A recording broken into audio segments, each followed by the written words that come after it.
choice of therapies for any patient, including this patient, is based on a variety of factors. One is the host, the patient's ability to withstand certain therapies and their tolerance, as well as the underlying factors that are driving the CLL.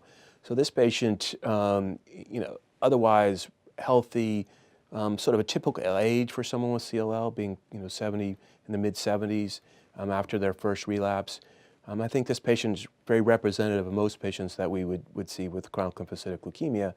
And the big factor here, of course, is that he's had prior Ibrutinib, and that's going to really color what you're going to do next. We have a lot of new data out in this first relapse setting, especially in patients who've had prior treatment with Ibrutinib.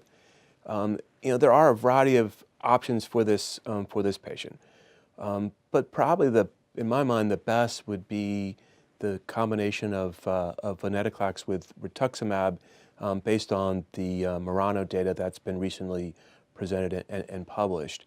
So venetoclax being a BCL2 inhibitor, there's synergistic activity when you combine it with a CD20. Now, he hasn't seen chemotherapy. He hasn't seen bendamustine and rituximab, and this is a potential option for him. I'm a little bit concerned about using that approach, especially in this patient who has who has progressed after Ibrutinib treatment. Ibrutinib as a frontline treatment in chronic lymphocytic leukemia is becoming more and more common. We know from the recent studies that were presented at the American Society of Hematology meeting that in a study where Ibrutinib was compared to bendamustine rituximab and was compared to Ibrutinib and rituximab, that this patient's physician was probably a little bit ahead of their time.